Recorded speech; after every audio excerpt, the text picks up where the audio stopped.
पढ़े सुने जो प्रेम से वह हो जाए शुद्ध स्वरूप। यह 28वां अध्याय कार्तिक कथा अनूप। जय श्री कृष्णा। राधे राधे। प्रिय भक्तगणों, आप सबका स्वागत है आपका अपने YouTube चैनल पुष्पा शर्मा हिंदी कहानियाँ में।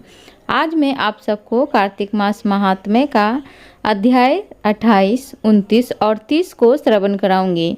आप सबसे निवेदन है कि वीडियो के अंत तक बने रहें और पूरी कथा को जरूर श्रवण करें। तो चलिए कथा सुनते हैं। धर्मदत्त ने पूछा, मैंने सुना है कि जय और विजय भी भगवान विष्णु के द्वारपाल हैं। उन्होंने पूर्व जन्म में ऐसा कौन सा पुण्य किया था जिससे वे भगवान के समान रूप धारण करके बैकुंठ धाम के द्वारपाल हुए। दोनों पार्षदों ने कहा, ब्राह्मण, पूर्व काल में तृणबिंदु की कन्या देवहूति के गर्भ से महर्षि कर्दम की दृष्टि मात्र से 2 पुत्र उत्पन्न हुए। उनमें से बड़े पुत्र का नाम जय और छोटे पुत्र का नाम विजय हुआ। पीछे उसी देवहूति के गर्भ से योग धर्म के जानने वाले भगवान कपिल उत्पन्न हुए।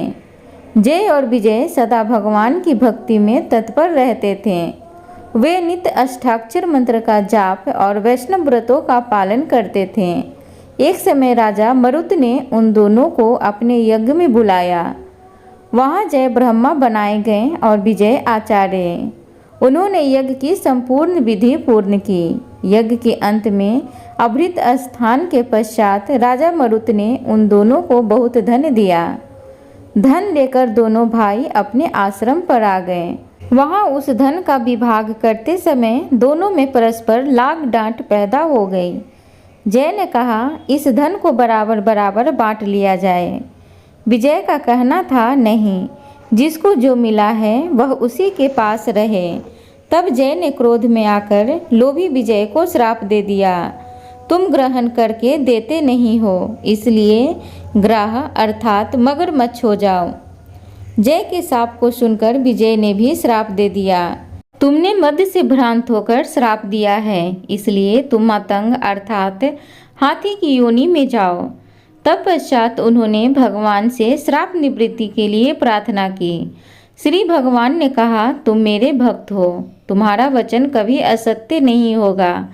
तुम दोनों अपने ही दिए हुए इन श्रापों को भोग कर फिर से मेरे धाम को प्राप्त होगे। ऐसा कहकर भगवान विष्णु अंतर्ध्यान हो गए। तदंतर वे दोनों गंडक नदी के तट पर ग्रह और गज हो गए। उस योनि में भी उन्हें पूर्व जन्म का स्मरण बना रहा और वे भगवान विष्णु के व्रत में तत्पर रहे। किसी समय वह गजराज कार्तिक मास में स्नान के लिए गंडक नदी पर गया, तो उस समय ग्रह ने श्राप के हेतु को स्मरण करते हुए उस गज को पकड़ लिया। ग्रह से पकड़े जाने पर गजराज ने भगवान रमानाथ का स्मरण किया। तभी भगवान विष्णु शंख चक्र और गदा धारण किए हुए वहां प्रकट हो गए। उन्होंने चक्र चलाकर ग्रह और गजराज का उद्धार किया और उन्हें अपने ही जैसा रूप देकर बैकुंठ धाम को ले गए। तब से वह स्थान हरि क्षेत्र के नाम से प्रसिद्ध है। वे ही दोनों विश्वविख्यात जय और विजय हैं, जो भगवान विष्णु के द्वारपाल हुए हैं। धर्मदत्त, तुम भी ईर्ष्या और द्वेष का त्याग करके सदैव भगवान विष्णु के व्रत में स्थिर रहो। समदर्शी बनो। कार्तिक, माघ और वैशाख के महीने में सदैव प्रातःकाल स्नान करो। एकादशी व्रत के पालन में स्थिर रहो। तुलसी के बगीचे की रक्षा करते रहो।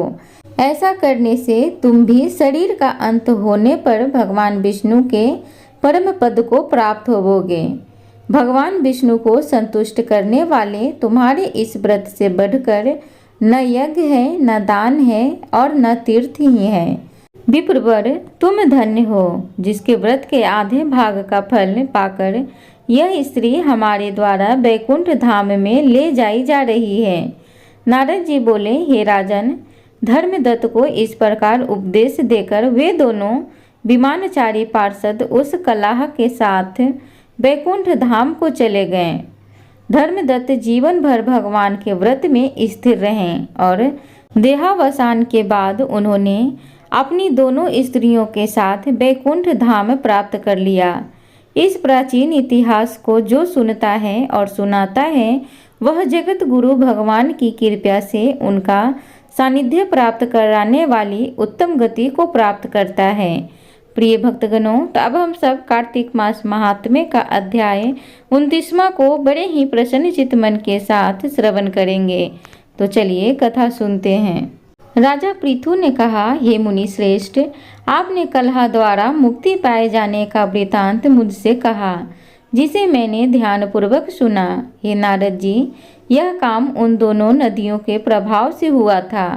कृपया यह मुझे बताने की कृपा कीजिए। नारद जी बोले, हे राजन, कृष्णा नदी साक्षात भगवान श्री कृष्ण महाराज का शरीर और बेनी नामक नदी भगवान शंकर का शरीर है। इन दोनों नदियों के संगम का महात्म्य श्री ब्रह्मा जी भी वर्णन करने में समर्थ नहीं है। फिर भी चूंकि आपने पूछा है, इसलिए आपको इनकी उत्पत्ति का वृतांत सुनाता हूँ। कृपया ध्यानपूर्वक सुनना। चाक्षसु मनवंतर के आरंभ में ब्रह्मा जी ने साहग पर्वत के शिखर पर यज्ञ करने का निश्चय किया। वह भगवान विष्णु, भगवान शंकर तथा समस्त देवताओं सहित यज्ञ की सामग्री लेकर उस पर्वत के शिखर पर गए। महर्षि भृगु आदि ऋषियों ने ब्रह्म मुहूर्त में उन्हें दीक्षा देने का विचार किया। तत्पश्चात भगवान विष्णु ने ब्रह्मा जी की भार्या त्वरा को बुलवाया। वह बड़ी धीमी गति से आ रही थी। इसी बीच में भृगु जी ने भगवान विष्णु से पूछा, हे प्रभु, आपने त्वरा को शीघ्रता से बुलाया था, वह क्यों नहीं आई? ब्रह्म मुहूर्त निकला जाएगा। इस पर भगवान विष्णु बोले, यदि त्वरा यथा समय यहाँ नहीं आती है तो आप गायत्री को ही स्त्री मानकर दीक्षा विधान कर दीजिएगा। क्या गायत्री पुण्य कर्म में ब्रह्मा जी की स्त्री नहीं हो सकती? नारद जी ने कहा, हे राजन, भगवान विष्णु की इस बात का समर्थन भगवान शंकर जी ने भी किया। यह बात सुनकर भृगु जी ने गायत्री को ही ब्रह्मा जी की दाईं ओर बिठाकर दीक्षा विधान आरंभ कर दिया। जिस समय ऋषि मंडल गायत्री को दीक्षा देने लगा, उसी समय त्वरा भी यज्ञमंडल में आ पहुंची। ब्रह्मा जी के दाईं ओर गायत्री को बैठा देखकर ईर्ष्या से कुपित होकर त्वरा बोली, जहाँ अपूज्यों की पूजा और पूज्यों की अप्रतिष्ठा होती है, वहाँ पर दुर्भिक्ष, मृत्यु तथा भय तीनों अवश्य हुआ करते हैं। यह गायत्री ब्रह्मा जी की दाईं ओर मेरे स्थान पर विराजमान हुई है, इसलिए यह अदृश्य बहने वाली नदी होगी। आप सभी देवताओं ने बिना विचारे इसे मेरे स्थान पर बिठाया है, इसलिए आप सभी जल रूप नदियां होंगे। नारद जी राजा पृथु से बोले, हे राजन, इस प्रकार त्वरा के श्राप को सुनकर गायत्री क्रोध से आग बबूला होकर अपने होठ चबाने लगी। देवताओं के मना करने पर भी उसने उठकर त्वरा को श्राप दे दिया। गायत्री बोली, त्वरा, जिस प्रकार ब्रह्मा जी तुम्हारे पति हैं, उसी प्रकार मेरे भी पति हैं। तुमने व्यर्थ ही श्राप दे दिया है, इसलिए तुम भी नदी हो जाओ। तब देवताओं में खलबली मच गई। सभी देवता त्वरा को साष्टांग प्रणाम करके बोले, हे देवी, तुमने ब्रह्मा आदि समस्त देवताओं को जो श्राप दिया है वह उचित नहीं है, क्योंकि यदि हम सब जल रूप नदियां हो जाएंगे तो फिर निश्चय ही यह तीनों लोक नहीं बच पाएंगे। चूँकि यह शाप तुमने बिना विचार किए दिया है, इसलिए यह शाप तुम वापस ले लो। त्वरा बोली, हे देवगण, आपके द्वारा यज्ञ के आरंभ में गणेश पूजन न किए जाने के कारण ही यह विघ्न उत्पन्न हुआ है। यह मेरा श्राप कदापि खाली नहीं जा सकता, इसलिए आप सभी अपने अंगों से जड़ीभूत होकर अवश्य में नदियां बनोगे। हम दोनों सौतने भी अपने अपने वशो पश्चिम में बहने वाली नदियां बनेगी। नारद जी राजा पृथु से बोले, हे राजन, त्वरा के यह वचन सुनकर भगवान विष्णु, शंकर आदि सभी देवता अपने अपने अंशों से नदियां बन गए। भगवान विष्णु के अंश से कृष्णा, भगवान शंकर के अंश से वेणी तथा ब्रह्मा जी के अंश से कुदमवती नामक नदियां उत्पन्न हो गई। समस्त देवताओं ने अपने अंशों को जड़ बनाकर वहीं साग पर्वत पर फेंक दिया। फिर उन लोगों के अंश पृथक पृथक नदियों के रूप में बहने लगे। देवताओं के अंशों से सहस्त्रों की संख्या में पश्चिम की ओर बहने वाली नदियां उत्पन्न हो गईं। गायत्री और त्वरा दोनों पश्चिम की ओर बहने वाली नदियां होकर एक साथ बहने लगीं। उन दोनों का नाम सावित्री पड़ा। ब्रह्मा जी ने यज्ञ स्थान पर भगवान विष्णु तथा भगवान शंकर की स्थापना की। दोनों देवता महाबल तथा अति बल के नाम से प्रसिद्ध हुए। हे राजन, कृष्णा और बेनी नदी की उत्पत्ति का यह वर्णन जो भी मनुष्य सुनेगा या सुनाएगा उसे नदियों के दर्शन और स्नान का फल प्राप्त होगा। प्रिय भक्तगणों, तो इस प्रकार कार्तिक मास महात्म्य का अध्याय 29वां थी। अब हम सब कार्तिक मास महात्म्य का अध्याय 30वां को बड़े ही प्रसन्न चित्त मन के साथ श्रवण करेंगे। तो चलिए कथा सुनते हैं। भगवान श्री कृष्ण सत्यभामा से बोले, हे प्रिय, नारद जी की यह वचन सुनकर महाराज पृथु बहुत आश्चर्यचकित हुए। अंत में उन्होंने नारद जी का पूजन करके उनको विदा किया। इसलिए माघ, कार्तिक और एकादशी यह 3 व्रत मुझे अत्यधिक प्रिय है। वनस्पतियों में तुलसी, महीनों में कार्तिक, तिथियों में एकादशी और क्षेत्रों में प्रयाग मुझे बहुत प्रिय हैं। जो मनुष्य इंद्रियों पर विजय प्राप्त कर इनका सेवन करता है वह मुझे यज्ञ करने वाले मनुष्य से भी अधिक प्रिय हैं। जो मनुष्य विधि पूर्वक इनकी सेवा करते हैं मेरी कृपा से उन्हें समस्त पापों से छुटकारा मिल जाता है। भगवान श्री कृष्ण के वचन सुनकर सत्यभामा ने कहा, हे प्रभु, आपने बहुत ही अद्भुत बात कही है कि दूसरे के लिए पुण्य के फल से कलह की मुक्ति हो गई। यह प्रभावशाली कार्तिक मास आपको अधिक प्रिय है, जिससे पतिद्रोह का पाप केवल स्नान के पुण्य से ही नष्ट हो गया। दूसरे मनुष्य द्वारा किया हुआ पुण्य उसके देने से किस प्रकार मिल जाता है, यह आप मुझे बताने की कृपा करें। श्री कृष्ण बोले, प्रिय, जिस कर्म द्वारा बिना दिया हुआ पुण्य और पाप मिलता है उसे ध्यान पूर्वक सुनो। सतयुग में देश, ग्राम तथा कुलों को दिया पुण्य या पाप मिलता था, किंतु कलयुग में केवल कर्ता को ही पाप तथा पुण्य का फल भोगना पड़ता है। संसर्ग न करने पर भी वह व्यवस्था की गई है और संसर्ग से पाप व पुण्य दूसरे को मिलते हैं। उसकी व्यवस्था भी सुनो। पढ़ाना, यज्ञ कराना और एक साथ भोजन करने से पाप पुण्य का आधा फल मिलता है।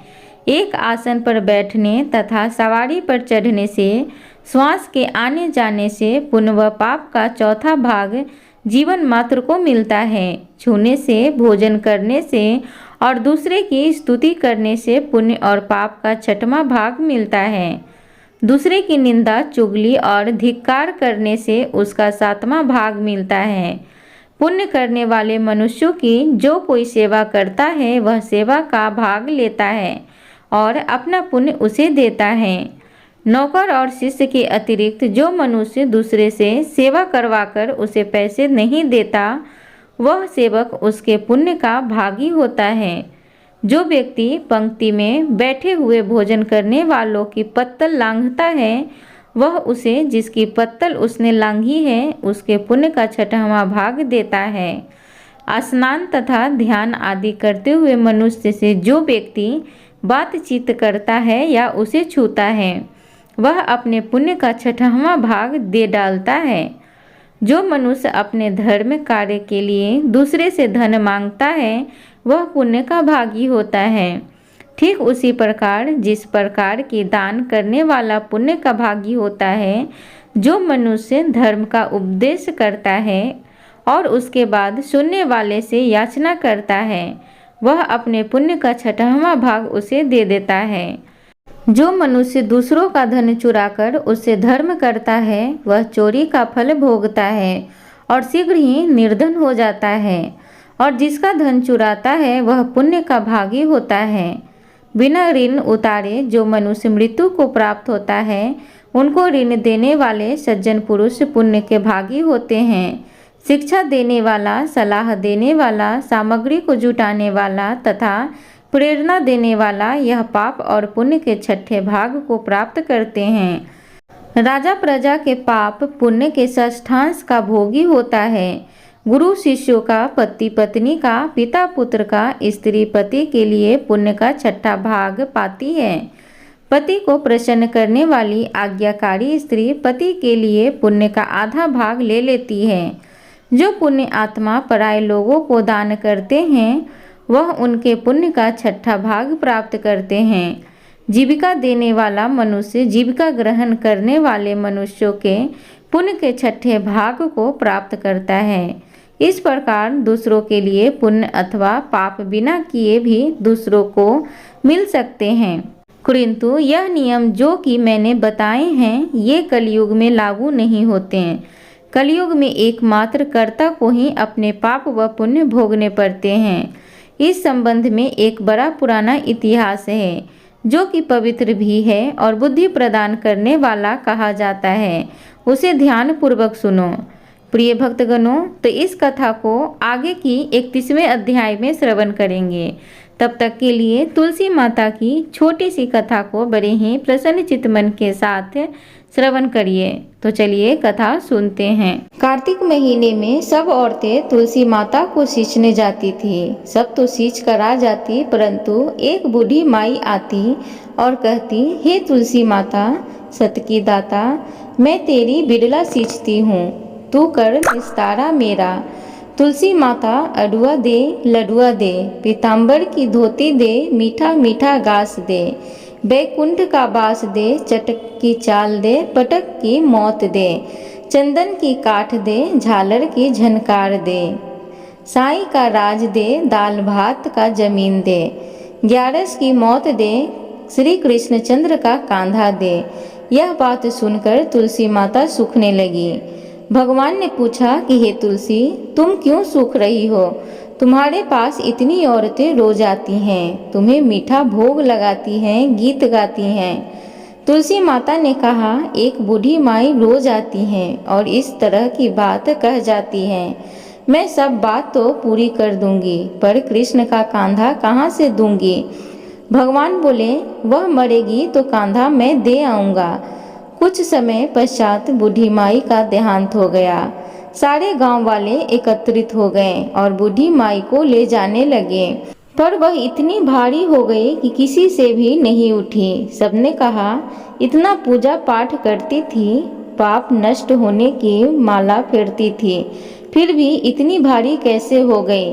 बूढ़े ब्राह्मण के रूप में भगवान वहां आए और पूछा, ये भीड़ कैसी है?